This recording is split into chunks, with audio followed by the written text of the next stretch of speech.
Montana Musings Outdoors, and it's Sunday. It's what the heck is today? The 28th of December or something like that.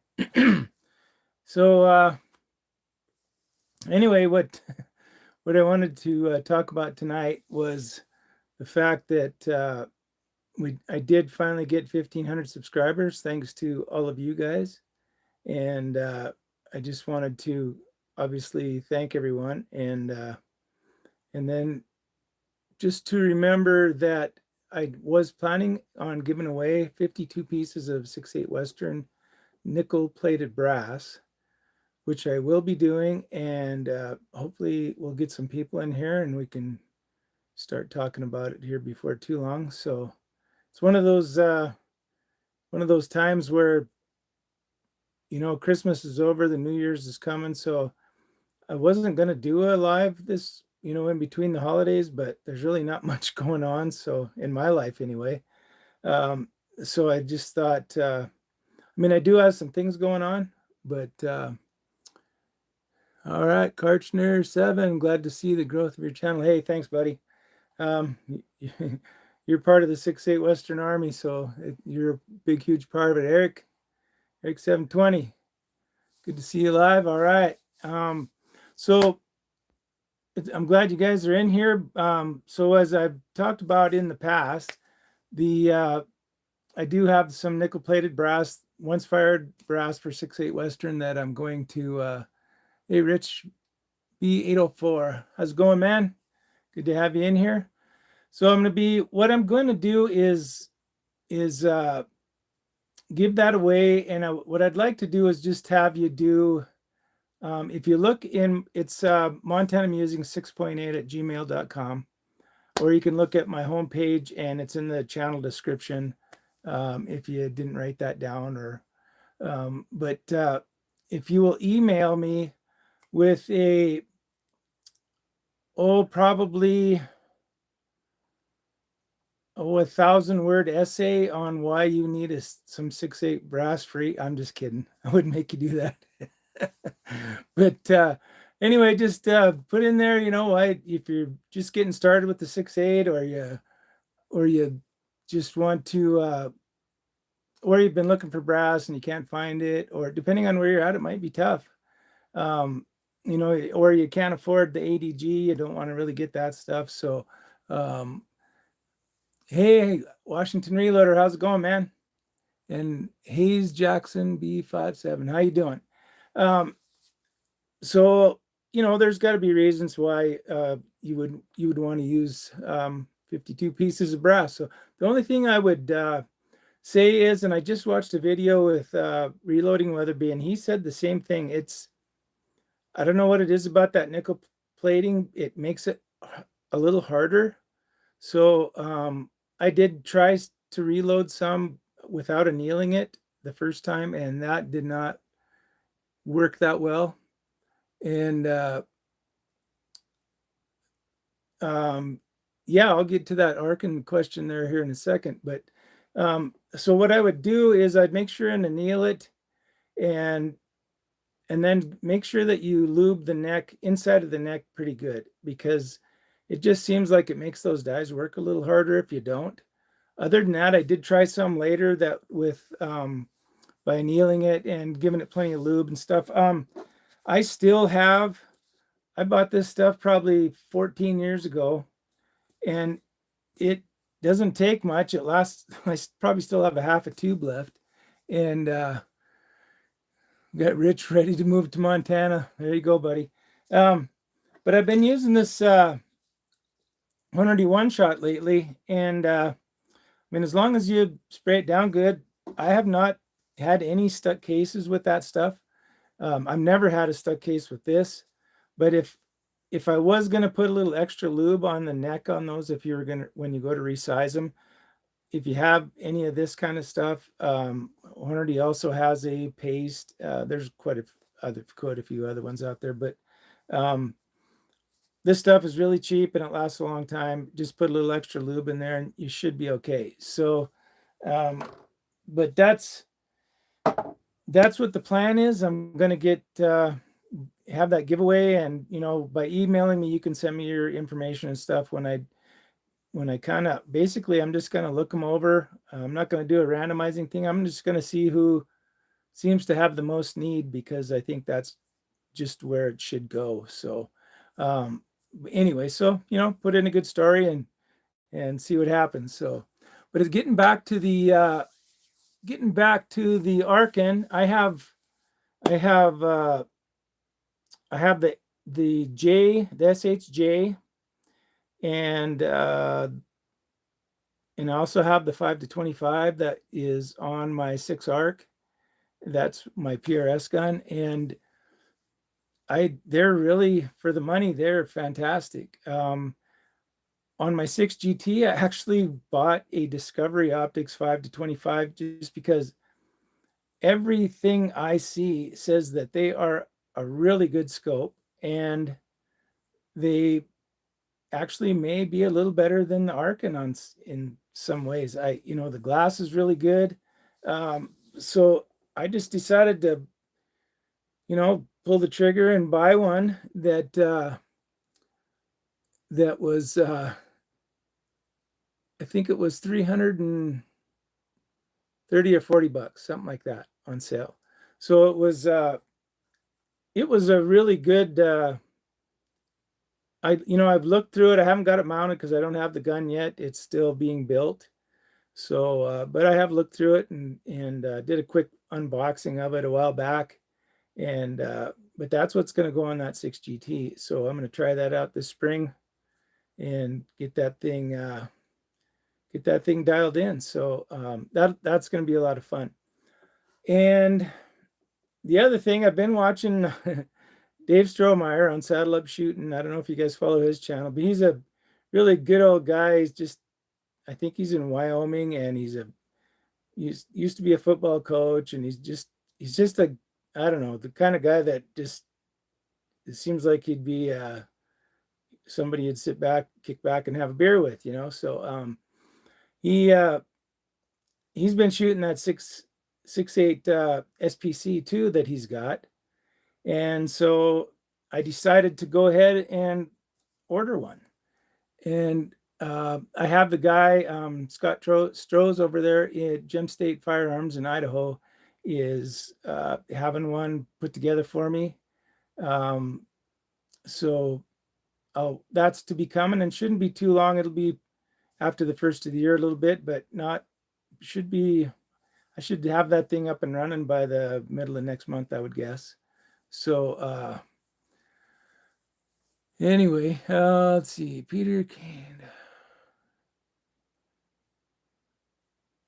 Yeah, I'm from Montana for sure. I've been here since, for pretty much ever. When I was about 2 months old, my folks moved out here.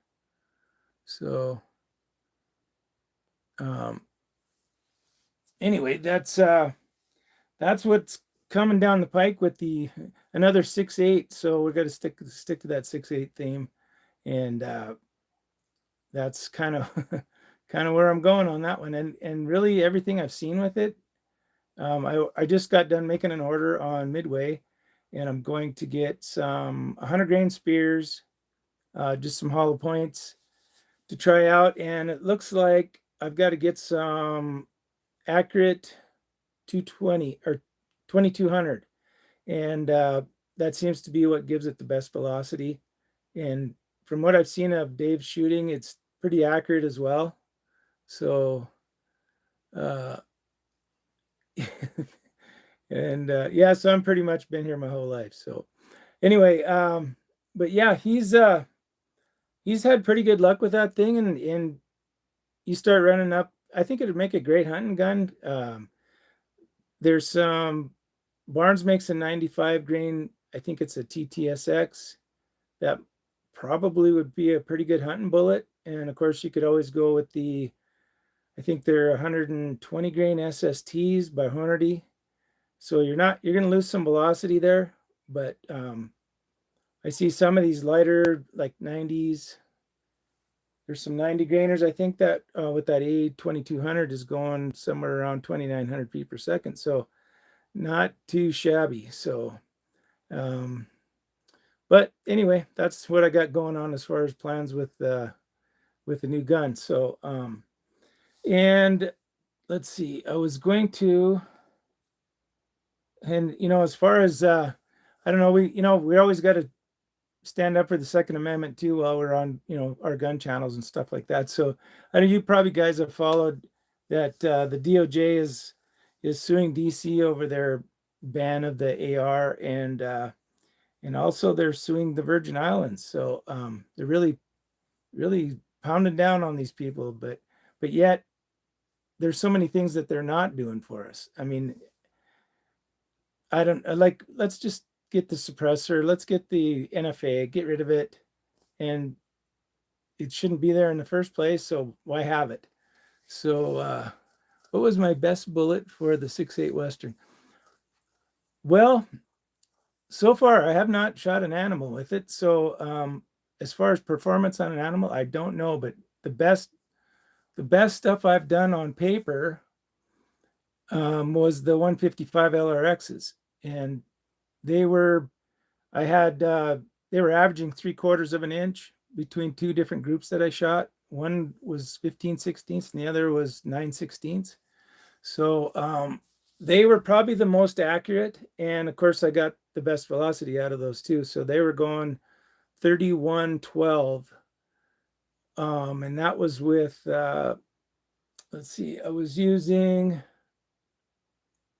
Mag Pro, 67 grains of Mag Pro, and case overall length of 2.90, and so that's plenty good for, I mean, that's exactly where it should be, and plenty good. So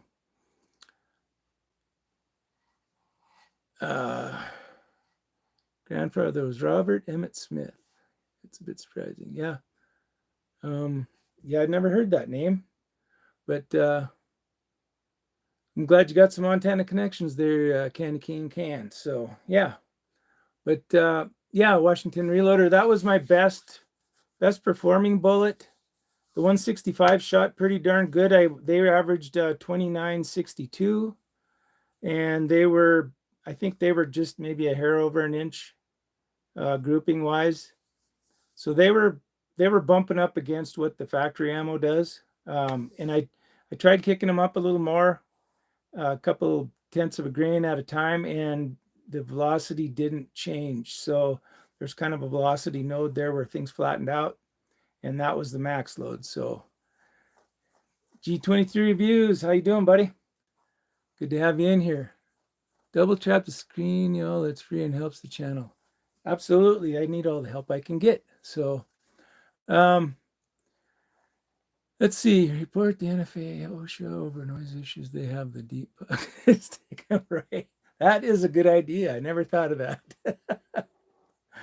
Oh yeah, let OSHA and the DOJ get in a big fight over the NFA. That would be awesome. Yeah. So,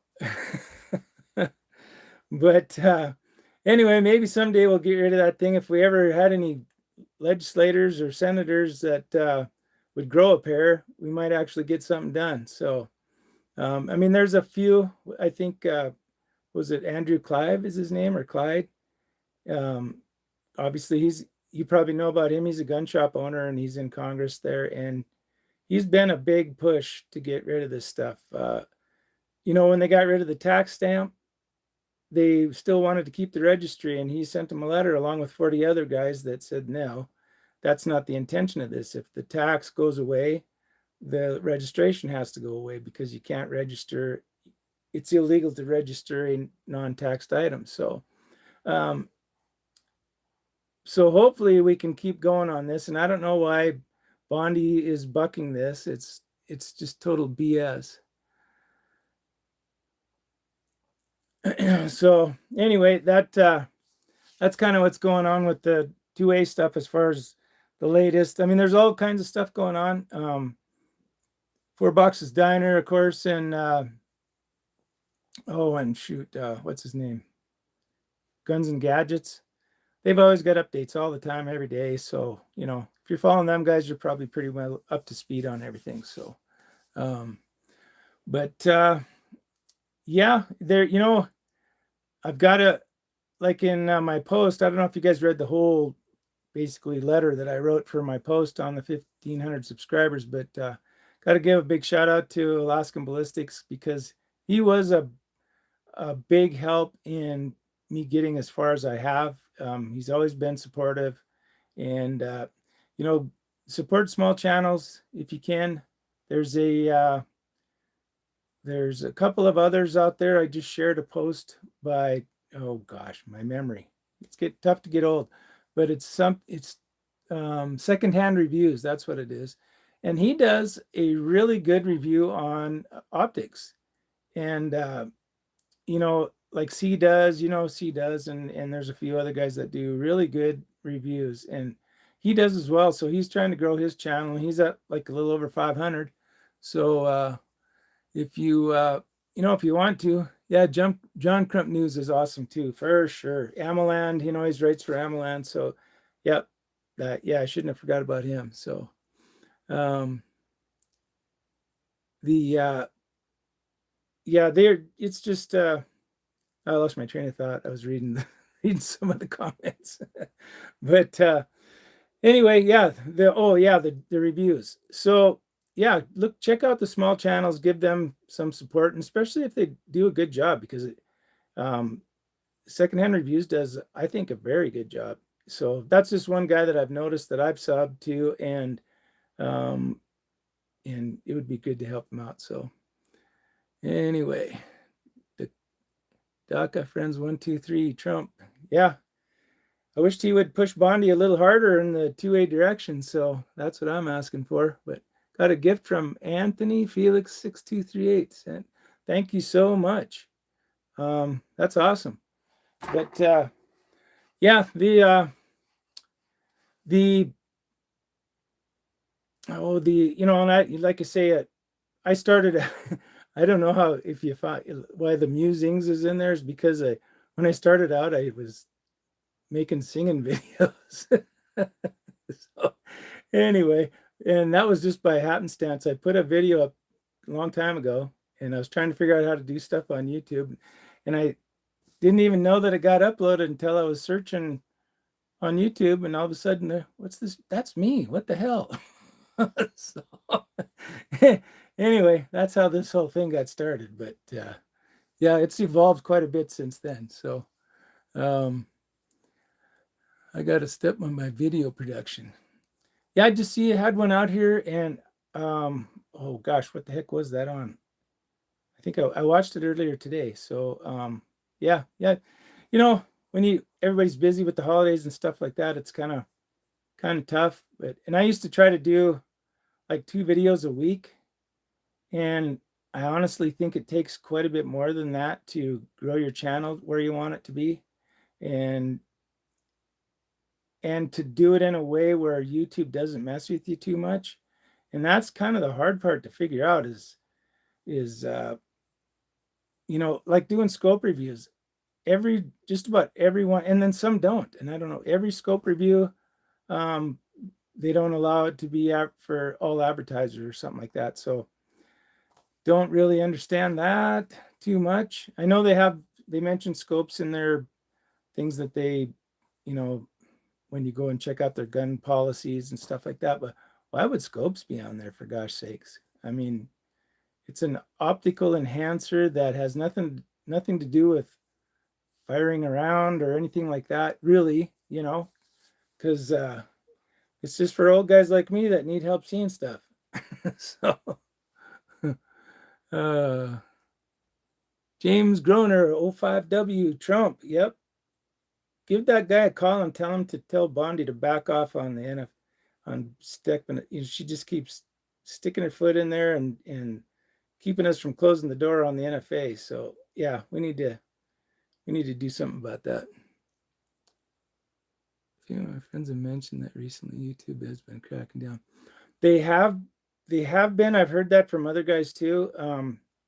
Something is in the wind. I don't know what, but in Montana here, we had our AG join with a bunch of other AGs, like 20 other ones or something like that, 25 other ones. And I think they brought a lawsuit against YouTube, but I've never heard anything since. And that was that was probably a year or two ago. I should really call my AG's office and find out what's up with that.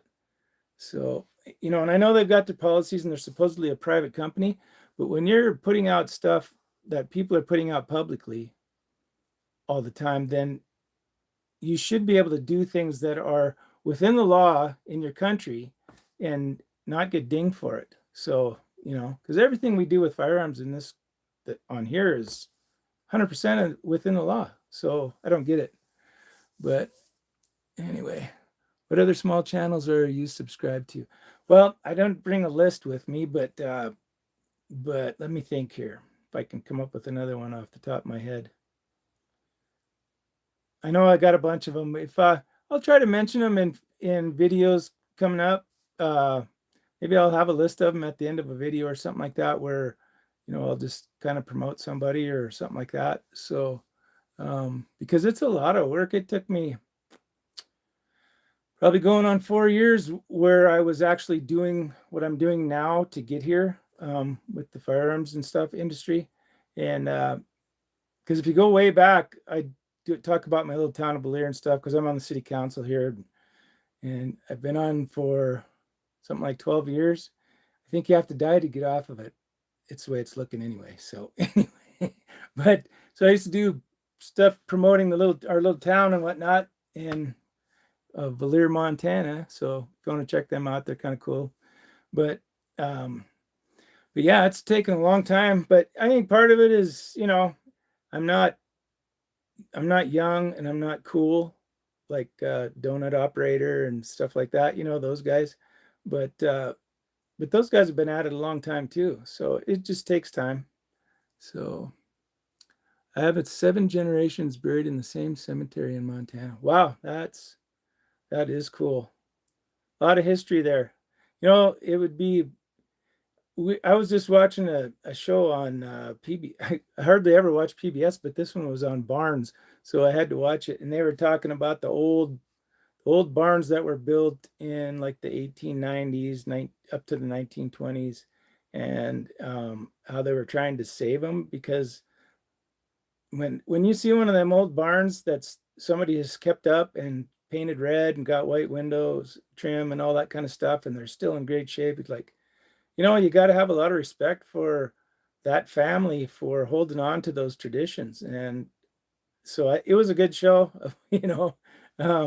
That was one of the ones that I did like. But yeah, that's history in Montana is a good thing, or history wherever you're from, really. I mean, even back east, I often think about back east and the history of the Civil War and people going out metal detecting and finding stuff, like like bullets and whatever they can find and stuff, and you think, wow, how did that get there? Who shot it, or did they just drop it? Or sometimes they can tell if they've been shot because they've been flattened out and stuff. But that's the kind of stuff, the history. That's the kind of history I like. You're kind of keep it up. Love the stash. Thanks, buddy. That is at BeefBoy2521. Thank you. I appreciate that. Nicholas Allen, F5D2C. Montana is amazing. It really is. Yep. We have our challenges just like everybody does, and we're trying to keep things to where we can hunt and we can do all those things on public land like we've enjoyed for a long time, and trying to keep that stuff alive. This year we're just they knocked down the out of state elk and deer, or probably the deer permits is what it was, but 2,500, which isn't a lot, but at least they recognize that there's a problem with too many tags and not enough deer, because the deer population has dropped. I think I heard mule deer populations dropped 50,000 in the last 7 years, if I remember right. So that's a lot. So anyway, that's that's just one of the challenges we have in a state like this. And everybody wants to come here, and I get it. The state's grown quite a bit, especially in of course, the Bozeman, Missoula, those kind of areas. So up here where I'm at, closer to the Canadian border, nobody wants to live here, so it's pretty good yet. Yeah, I know. I don't try not to pay attention to them. I don't like. I think you've mentioned that last time. Is the I don't know how you do a moderator, but what kind of controls you have or whatever. I don't know that stuff. I have to find out. But yeah, well, at least at least they must like me. That's all I can say. um, but we've probably been long enough on here long enough. We're starting to attract some riffraff. So we'll let you guys go, and I want you to have a good new year. It's coming up here, so keep it up, keep it up.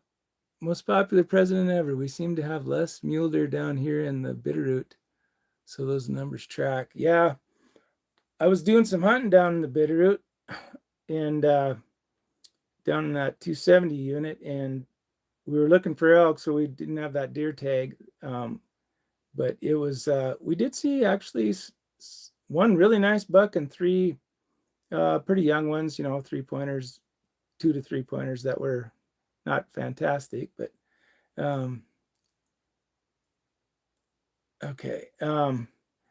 Anyway, thanks for the update on that G23 reviews. I'll see what I can do. But anyway, that's yeah, something's got to be done. There's just enough things going against them. Now, so far this winter, this has been a really good winter for deer because we've had a couple of cold snaps. It's been not much snow, so they haven't had to work for forage much. So I'm hoping they get through this winter good and have a good spring. So that's what we're hoping for anyway. I tried to explain to my wife that the highline meant, and she just scratched her head. Ha. Yeah, the highline goes from Glasgow, basically all the way to Browning, and covers a lot of miles. It's probably 300 and some miles across there. But anyway, correct. Our yard deer are fat as ever, right? There's probably more deer. My son lives in Missoula, and there's probably more deer in town than, especially whitetails, than we saw while we were hunting. There's deer all over in town. They've just habitated to hanging out with people in town. So I don't know. It's crazy. And then where my son lived, I think it was 3 years ago, a black bear went right through the yard at his apartment complex. I was like, anyway, well, hey guys, I'm going to cut this off, and you guys have a good one. Have a happy new year. And don't forget to email if you want to get in on that draw. I'm going to give it.